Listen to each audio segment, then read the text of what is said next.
সোম আমার স্বামী, আমি সোমের স্ত্রী, এটাই একমাত্র সত্যি। কে কি বললো, কে সিঁদুর পরলো, কে পরলো না, তা নিয়ে কিচ্ছু যায় আসে না।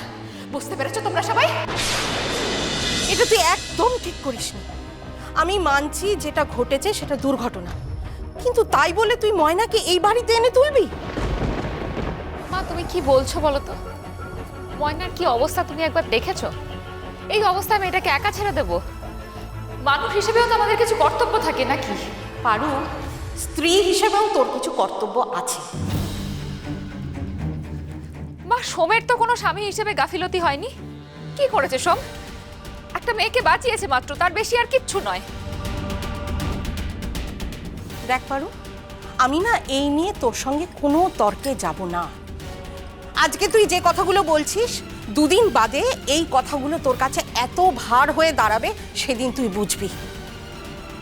আমি নিজে ভুক্তভোগী, তাই আমি জানি। আমি আর তোর ভালো মা, আমরা তো কত মিলেমিশে ছিলাম।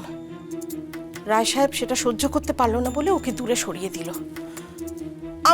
আমরা অত ভালো ছিলাম, কিন্তু তুই তো জানিস সারাক্ষণ আমার বুকের মধ্যে একটা কাটা খচখচ করতো। মা, বাবা ভালো মাকে বিয়ে করেছিল। পার্বতীদি ময়না দাদামণিকে বিয়ে করতে চেয়েছিল। আচ্ছা রানী, সেসব তো অতীত। আর তাছাড়া তোমাদের দাদামণিকে কি তোমাদের চিনিয়ে দিতে হবে? সোম তো চাইনি ময়নাকে বিয়ে করতে কোনোদিন। পারু, তোর ভালো মাও কোনোদিন চায়নি রায় সাহেবকে বিয়ে করতে, কিন্তু বিয়েটা বিয়েই থাকে, কোনোদিন বদলায় না। লক্ষ্মীমা, চা এই নাও। নিরানি, হ্যাঁ,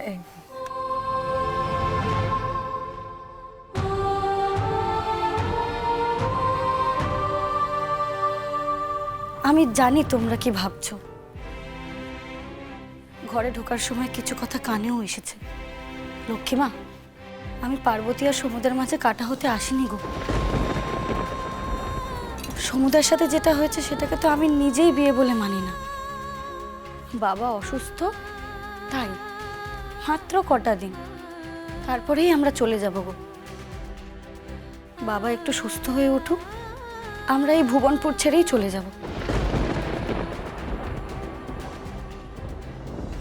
কারোর গলগ্রহ হয়ে থাকতে আমি চাই না লক্ষ্মীমা, নিজের পায়ে দাঁড়াতে চাই।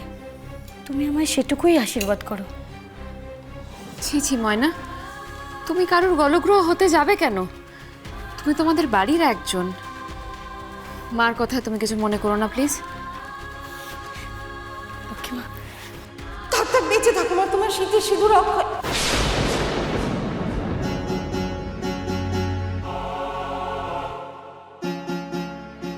কিছু মুখ ফুসকে আমি কি বলে ফেললাম? তোমার শীতিতে সিঁদুর, হাতে শাখা পলা, তাই দেখো ভুল করে বলে ফেলেছি আমি, তুমি কিছু মনে করো না। হ্যাঁ, কিন্তু মা, তুমি এই বিয়েটা তো নিজে মানো না, কেন পড়ে আছো এগুলো? তুমি তুমি এগুলো খুলে ফেলো না মা। এই দেখো, আমি যেরকম ভুল করে হঠাৎ করে বলে ফেললাম, সেরকম তো গ্রামের যে কেউ এরকম ভুলটা করতে পারে বলো। তার চেয়ে বরং এটাই ভালো না, তুমি এই শাখা পলা খুলে ফেলো, সিঁদুরটা মুছে ফেলো। লক্ষ্মীমা ঠিকই তো বলেছে ময়না।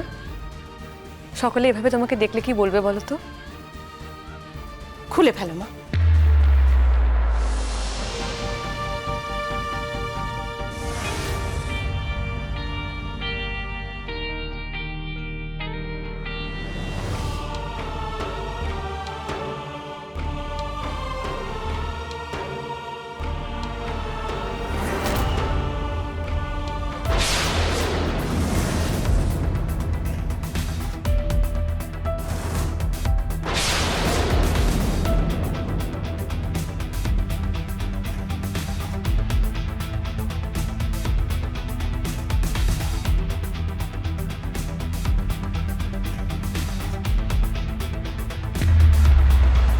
না, ও খুলবে না।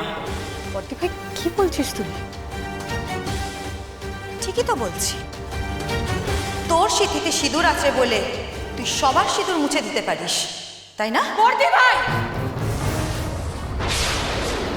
কি হয়েছে? কি হলো আবার? কি হল? কি হয়েছেটা কি?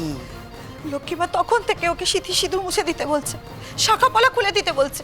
ভুলটা কি বলেছি রত্না? ও তো নিজেই এই বিয়েটা মানে না। মা, দাদামণি কিন্তু ঠাকুরের সামনে ওকে সিঁদুর পরিয়েছিল। এই সিঁদুর মুছে ফেলা মানে দাদামণির অকল্যাণ ডেকে আনা। কি চাইছো? আমরা আমাদের দাদামণিকে হারিয়ে ফেলবো? এসব কথা বলিস না। আমার ছেলের কোনো অকল্যাণ হবে এটা আমি চাই না। তুমি এ কি বলছো তুমি? সোমের সাথে পারুর অগ্নি সাক্ষী করে বিয়ে হয়েছে। তুমি কি চাও এই বাড়িতে আরো কেউ সোমের নামে সিঁথিতে সিঁদুর পড়ুক, শাখা পলা পড়ুক? এ তো অনাচার মিমি। তুমি কি করে এই অনাচারটা মেনে নিচ্ছ? অনাচার কেন বলছো তুমি লক্ষ্মী? তার মানে একই বাড়িতে একজন পুরুষের নামে দুজন নারী সিঁদুর পড়ছে, এটা তো প্রথমবার হচ্ছে না। এটা তো এর আগে রায়বাড়িতে ঘটে গেছে, রায়বাড়ি থেকে শুরু হয়েছিল। কি বললে মিমি? কি করে বলতে পারলে এই কথা? দেখো লক্ষ্মী, তুমি বলো লক্ষ্মী, তুমি মেনে নাওনি? হ্যাঁ, তোমার স্বামীর কল্যাণ চেয়ে, স্বামীর ভালো চেয়ে মেনে নিয়েছো তো? বলো, শুধু স্বামীর জন্য সব মেনে নিয়েছিলে। তোমার মধ্যে শিক্ষা ছিল। তো তোমার যখন এই শিক্ষা ছিল লক্ষ্মী, তুমি কেন সেই শিক্ষা তোমার মেয়েকে দিলে না? কেন দিলে না লক্ষ্মী? পারু, তুই শুনছিস কি বলছে? আমি নাকি তোকে শিক্ষা দিতে পারিনি? চুপ করো, চুপ করো তোমরা, একটু দোহাই তোমাদের, তোমরা চুপ করো। সোম আমার স্বামী, আমি সোমের স্ত্রী, এটাই একমাত্র সত্যি।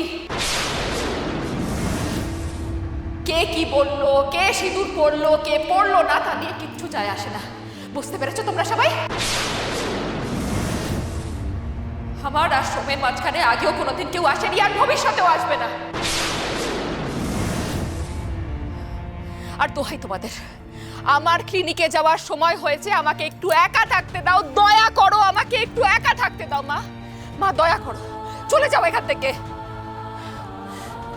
রানী চলে আয়।